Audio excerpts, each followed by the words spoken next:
He shot his longtime girlfriend, the mother of his children, who was pregnant with his child. He murdered her. So if he will do that, he will murder anybody. In 2022, Nicole Cunningham Jr. stabbed Precious Taste. She was pregnant at the time. That assault put her in the hospital. He got arrested, convicted, but the charge they gave him? Felonious assault, not attempted murder. And after serving his time, the parole board released him in January 2024. Y'all about to miss the bus. Y'all about to miss the bus. Aubrey and Cash and Aubrey. I don't know who they think they is. 4 months later, May 22nd, 2024, 3 people were gone. 32 years old Precious Taste, her unborn baby, and Deontay Johnson, a 16-year-old who was just sleeping over.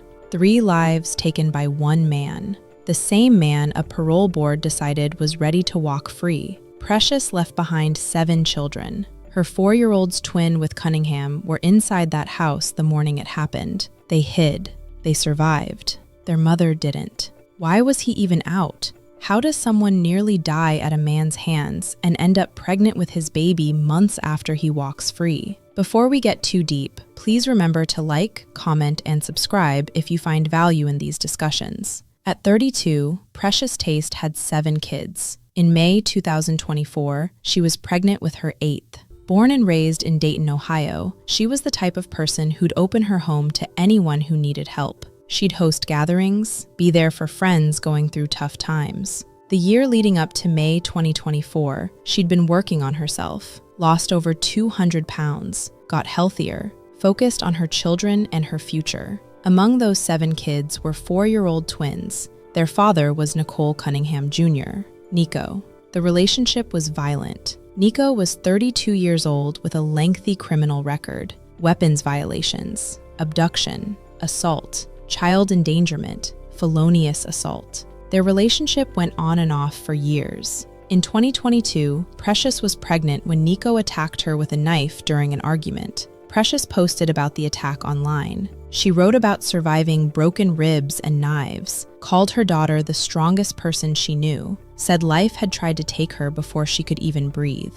While Nico was locked up, Precious rebuilt, focused on her kids, worked on her health, distanced herself from the chaos. In January 2024, Nico was released on parole. By May, Precious was 4 months pregnant. This meant she got pregnant in January or February, right around the time Nico was released on parole. They got involved again. He was coming by for the twins, showing up at the house, and he was still controlling, especially over her car. Text messages between Precious and Nico came up during trial, over 50 pages. She had his contact saved as Baby, but called him Nico in the texts. Precious said she knew he had a gun, told him she was worried he'd hurt her. His reply? Someone gave him the gun to protect his family. Then he texted, "I would never kill you," 2 years after he stabbed her. Back in our area now, brand new information after that double homicide involving a young pregnant mother and a 16-year-old boy in Dayton yesterday morning. Now, police are actively searching for the suspect, Nicole Cunningham Jr. Yeah, Lydia Bice heard from Dayton police today. So Lydia, what exactly is the latest in this investigation? Elise, the major and heartbreaking update that we received today is that one of the victims in that double homicide on Shaftesbury Road was pregnant. 32-year-old Precious Taste was 4 months pregnant and leaves behind twin 4-year-olds. Police also told us today that the suspect in this case is the father of her children. His name is Nicole Cunningham Jr. He goes by Nico. He is still on the loose, and police say do not approach him by any means whatsoever. He shot his longtime girlfriend, the mother of his children, who was pregnant with his child. He murdered her.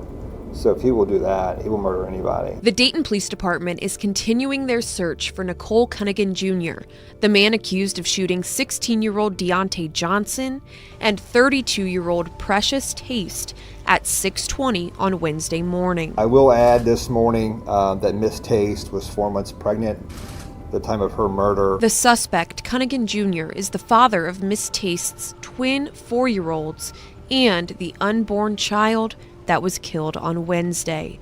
He has a lengthy criminal history with former charges of felonious assault, child endangering, and abduction. He is presently on parole for felonious assault, where he stabbed our victim, Precious Taste, back in 2022. Here are the latest photos of Cunningham Jr., but it is imperative that if you see him, you do not approach him. So just be very cautious if you see him. Call the police. Utilize Crime Stoppers. 222 stop. There's a cash reward, totally anonymous. You can do it online through the app. But that's, don't approach. Call 911. Get police help. This is a tragic case of domestic violence, and sadly, it's not rare in our community. Man, we struggle with domestic violence all the time. But when I say we, I don't mean the city of Dayton. As a society, it is so prevalent, but we're always here. Several years ago, the city of Dayton really supported the Dayton Police Department in the opening of the Family Justice Center just 2 blocks away, in a non-police building that's family-oriented for children, where victims of domestic violence and sexual assault can go to get help. Cunningham Jr. left the scene of the crime yesterday morning in a white Chevy Malibu that Dayton police later found in Trotwood. Police also told us today that he was last seen with bright red and white on the ends of his hair, and that he is armed and dangerous. They even told us that in his past criminal history, he even confronted police with a gun in his hand. Back to you. Deontay Johnson was 16, a freshman at Trotwood High. He loved fashion, music, and making people laugh. His mom, Jennifer Lewis, said kids gravitated toward him. His 2 younger brothers looked up to him. He was just a regular teenager. The Johnsons and Precious were close family friends who visited each other constantly. May 21st, 2024. Deontay stayed over at Precious's house. Also in the house that night was Joanne Lauren Washington, a friend of Precious. She was sleeping on the couch. Precious's 4-year-old twins were also home. The night before, Precious and Nico had argued about her car. She told him she was keeping it, that she was moving on. Nico didn't take it well and left the house that evening. At approximately 6:20 in the morning on May 22nd, 2024, Joanne woke up to the sound of arguing. She was still on the couch. The voices were coming from the bedroom. It was Precious and Nico. She was telling him to return her car. The argument got heated. Nico left the bedroom. Then glass broke. Joanne heard him say, "I left my bag. I didn't mean to do that to the window." Then gunfire. Precious started screaming. Joanne ran to the basement. From down there, she could still hear shots going off throughout the house. Joanne saw Precious coming down the basement stairs, begging, I'm sorry, please no, I'm sorry, please no." Joanne later testified this in court. Boom, the window. And then you hear Precious Taste yell, "Nico, why the you keep doing that to the window?"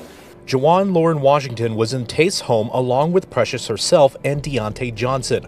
Washington was sleeping on the couch when they awoke to what sounded like arguing. They claimed that Nicole Cunningham left the bedroom where Precious told him to return her car. He then left. A short while later, that's when they heard gunfire. You said he replies what? "My bad. I didn't mean to do that to the window." Pow, pow, pow, pow. And she starts screaming. And then that's when I get up and run to the basement, and you still hear the shooting throughout the house. From the basement, Washington says they heard and saw Taste coming down the stairs, begging for her life. She's yelling, "Please, I'm sorry, please, no, I'm sorry, please, no." And the more she pleaded, the more he shot. We then heard from detectives who shared video of a neighbor's home. It shows who they say is Cunningham, looking into the window of a bedroom, having a conversation. He then left, but later returned. You see him brandish a firearm in his right hand. Later, you can see him point into the bedroom and fire the gun. Which direction is the arm turning at this point? In the direction of Mr. Johnson. He entered the home through that window. You can also see a moment where the basement window lights up. When police arrived, they found the bodies of Deontay Johnson and Precious Taste.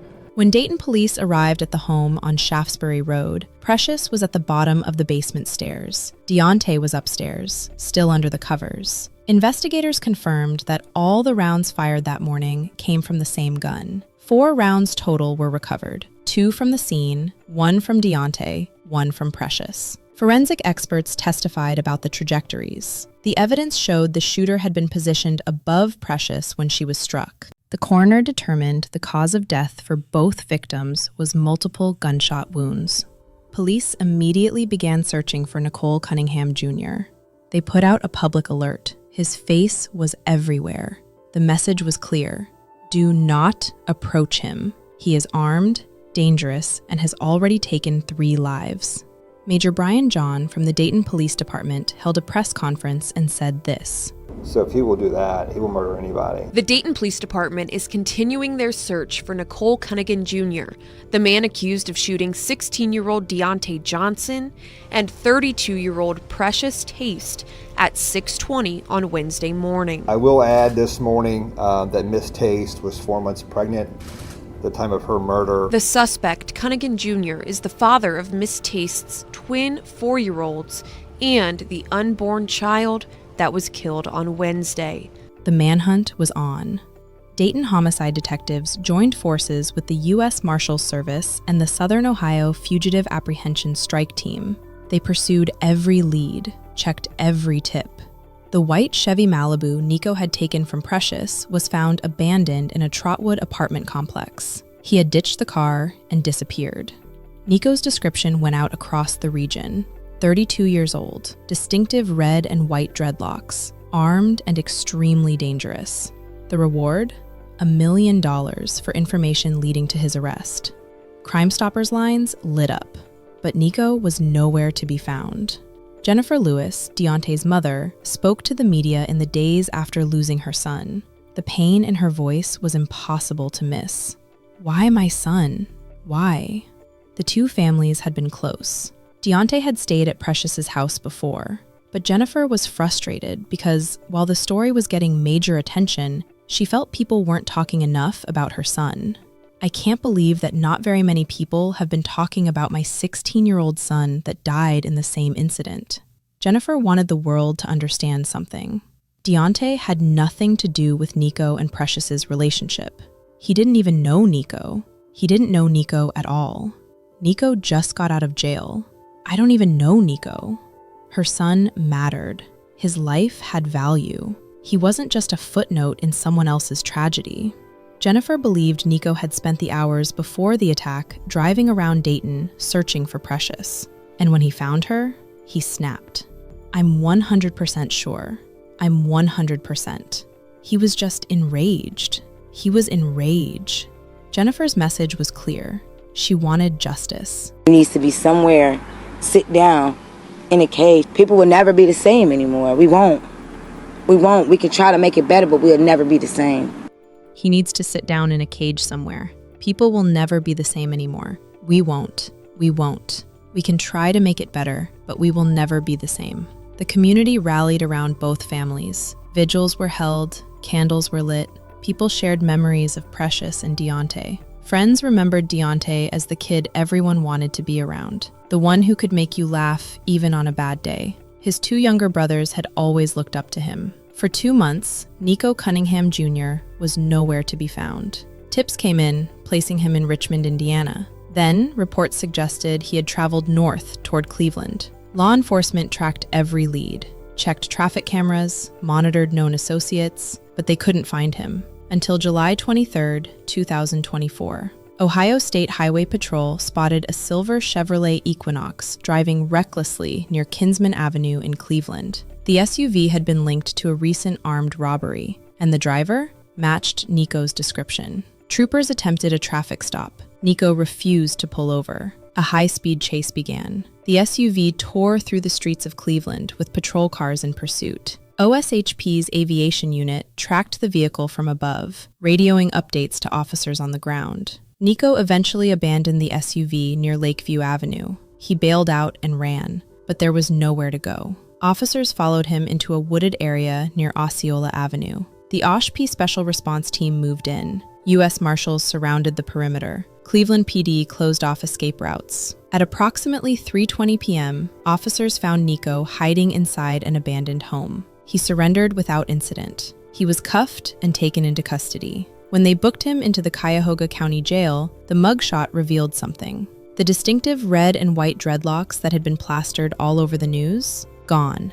Nico had cut them off. Within days, Nico was extradited back to Montgomery County. He faced 10 charges. 4 counts of murder for Precious Taste, Deontay Johnson, and the unborn child. 2 counts of felonious assault. 1 count of involuntary manslaughter. 2 counts of domestic violence. Tampering with evidence. Weapons charges. Unauthorized use of a vehicle. He was held on a $1 million bond. After 2 months on the run, Nicole Cunningham Jr. was behind bars. Neighbors gathered on Shaftesbury Road for a balloon release in Precious's honor. Purple balloons filled the sky, her favorite color. The funeral drew a massive crowd. Cars lined up for blocks, stretch limousines, family cars, friends who hadn't seen each other in years. They all came to say goodbye. The service was a celebration of Precious's life. Music played, people danced. They laughed through tears and remembered her. Purple was everywhere. The flowers, the clothes people wore,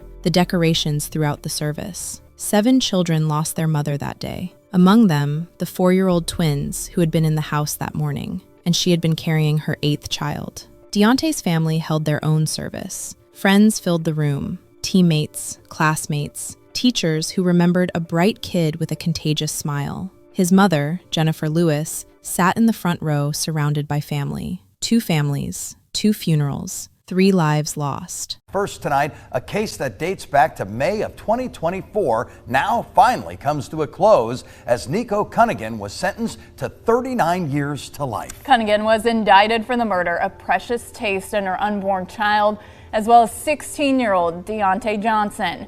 2 News reporter Sartaj Singh joins us live from outside the courthouse. Sartaj, you heard from the victim's family as well as Cunningham. What did they say? Jack and Kelly, the family was just sending a message of emotion as they also addressed Nico, saying he could have walked away from all of this. Meanwhile, Nico addressed the court, still claiming that he is innocent. As Nico Cunningham slouches in his chair before hearing his sentence, he sits there knowing that he was found guilty on multiple charges, including murder. The case dates back to May of 2024, where police arrived to find Precious Taste and Deontay Johnson dead at a home on Shaftesbury. During proceedings, the state claimed that Nico can be seen on video, talking through a window and then firing shots. A jury found him guilty. Before the sentencing, Precious's brother had a chance to address the court. You took a beautiful soul. All the tough talk that you did, you wasn't tough enough to walk away. Thomas emotional as he addressed the court, and Nico specifically. After she asked you to leave her alone, she just walked away, bro. There's no fish in the sea. You ended your life, hers. You didn't care about your kids. They say forgive and forget. I ain't gotta forgive you, I'm just gonna forget about you, bro. Because that's what it is. By August 2024, the case was moving through the legal system. Nicole Cunningham Jr. was indicted by a grand jury. The case was transferred from municipal court to Montgomery County Common Pleas Court, signaling a trial ahead. At his arraignment, Nico appeared via video link. He entered a plea, not guilty. Not guilty to all 10 charges. The judge read through the counts: murder, felonious assault, domestic violence, weapons charges. Nico denied everything. Jennifer Lewis sat through the proceedings. She watched the man who took her son's life on that screen. The bond had been set at $1 million, but if Nico could post 10%, he'd be eligible for monitored release. He doesn't need a chance. He didn't give them a chance. Prosecutors began building their case. Joanne Washington's testimony, the 911 call, surveillance footage from a neighbor's home showing Nico outside the window with a gun, text messages, 50 pages of them, including the one where Nico had texted Precious, "I would never kill you." The trial date was set, and Dayton waited. The trial of Nicole Cunningham Jr. began in August 2024. It would last 4 days, 10 charges, 2 families waiting for justice. In opening statements, prosecutors laid out their case. Nico had a history of violence. He had stabbed Precious while she was pregnant in 2022. He went to prison, got out, and 4 months later, 3 people were dead. The evidence would show premeditation and control. The defense attorney made a strategic choice. He reserved his opening statement, waiting to see what the prosecution could prove first. Day 1 brought Dayton police officers to the stand. Their body camera footage was played for the jury. The video showed officers arriving at the Shaftesbury Road home just after 6:20 a.m. on May 22nd. Joanne Washington was inside. She had survived. The officers moved through the house carefully. They found Precious Taste at the bottom of the basement stairs. She had been killed. Upstairs, they found Deontay Johnson. His body was under the covers. Officers initially missed him because he was completely covered. When they pulled back the blanket, they discovered something unexpected. Deontay had a gun in his hand. This became a critical piece of evidence for the defense. If Deontay had a weapon, could Nico claim self-defense? Prosecutors had anticipated this argument. In their opening statement, they addressed it directly. The state fully intends to disprove self-defense in this case. Day 2 of testimony focused on eyewitness accounts. Joanne. Lauren Washington took the stand. She had been inside the home the morning of the attack. Boom, the window. And then you hear Precious Taste yell, Nico, why the you keep doing that to the window? My bad, I didn't mean to do that to the window. Pow, pow, pow, pow. And she starts screaming, and then that's when I get up and run to the basement, and you still hear the shooting throughout the house. From the basement, Washington says they heard and saw Taste coming down the stairs, begging for her life. She's yelling, please, I'm sorry, please, no, I'm sorry, please, no. And the more she pleaded, the more he shot. Detectives also presented surveillance footage from a neighbor's home. The video showed a figure outside the bedroom window. Prosecutors identified the person as Nico. The footage captured him looking into the window, having a conversation. He left. Then he came back with a firearm in his right hand. The video showed him pointing the gun into the bedroom and firing. Investigators confirmed he entered the home through that window. Another witness took the stand.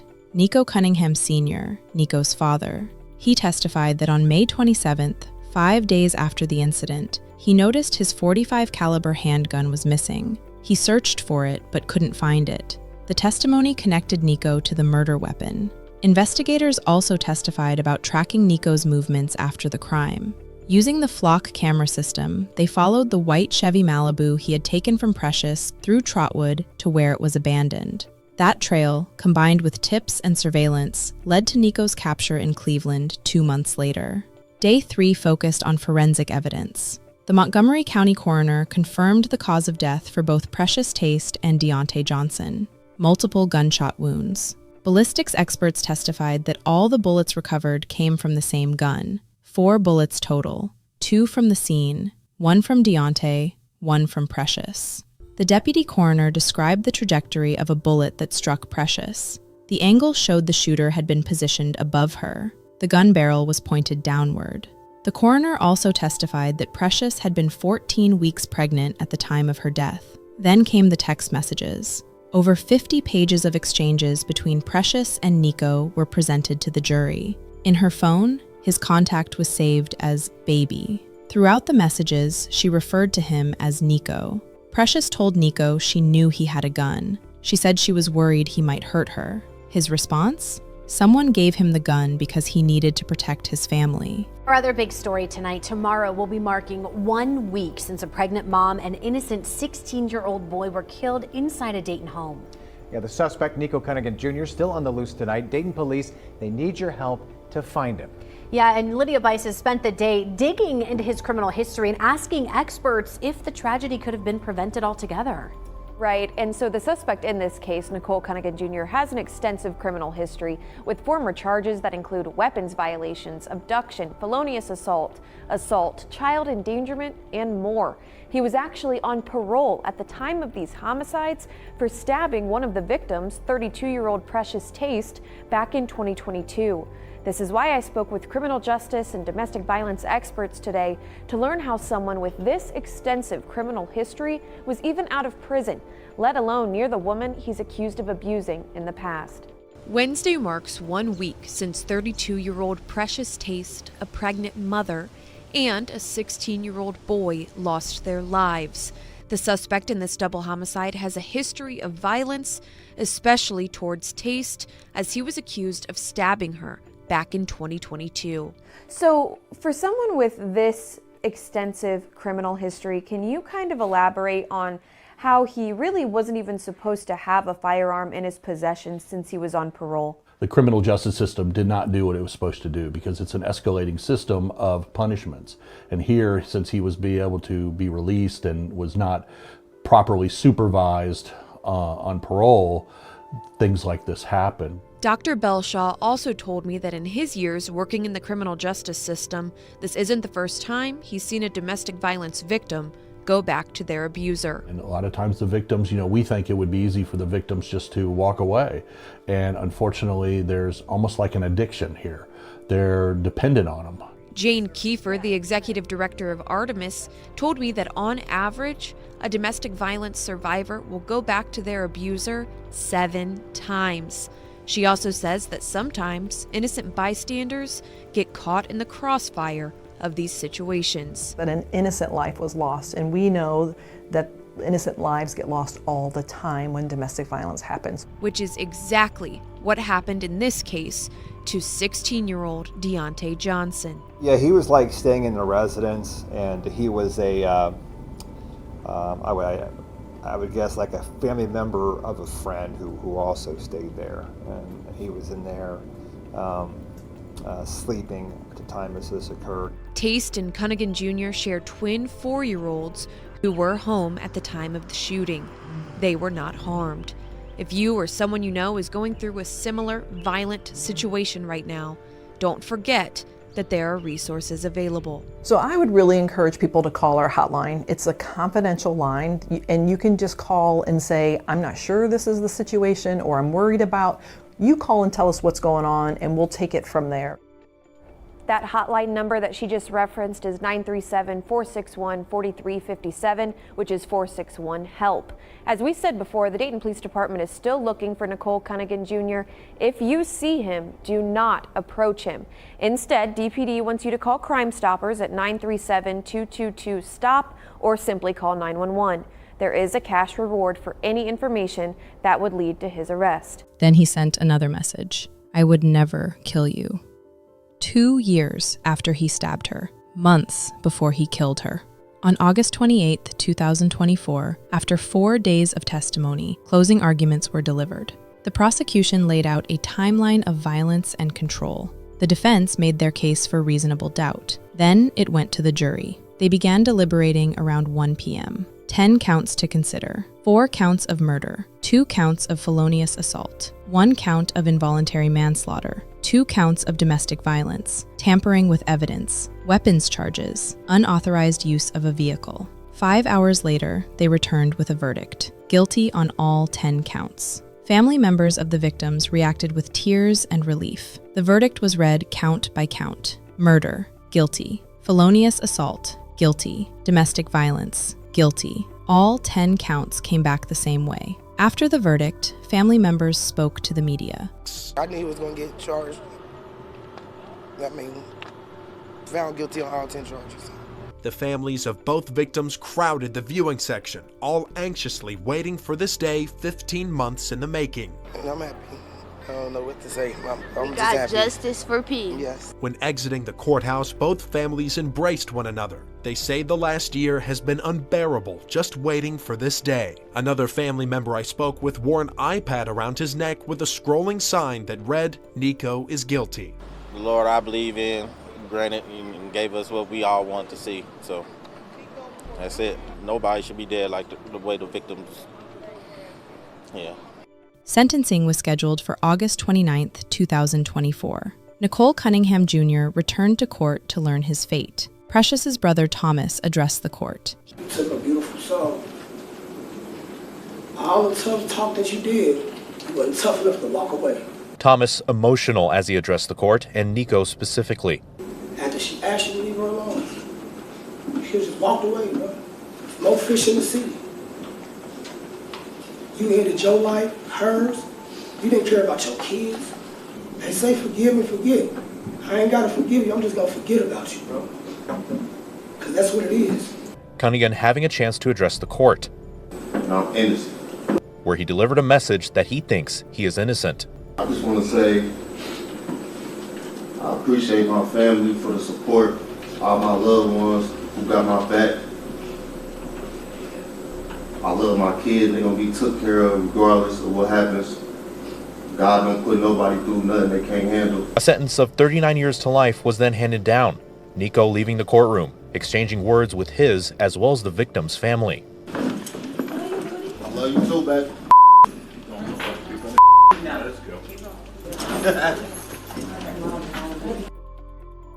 Deontay Johnson's memory lives on. His mother, Jennifer Lewis, continues to speak about her son. 7 children are growing up without their mother. Nico had stabbed Precious while she was pregnant in 2022. He was convicted and went to prison. In January 2024, the parole board released him. 4 months later, 3 people were dead. Nicole Cunningham Jr. will spend the rest of his life in prison. Precious Taste, Deontay Johnson, and an unborn child at 14 weeks. 3 lives taken on May 22, 2024. To the families and friends of Precious and Deontay, our deepest condolences. May their memories be a blessing. I hope these stories help you recognize warning signs and encourage you to seek help or offer support before it's too late. I'll see you in the next episode of Crime of Passion. Thank you for watching.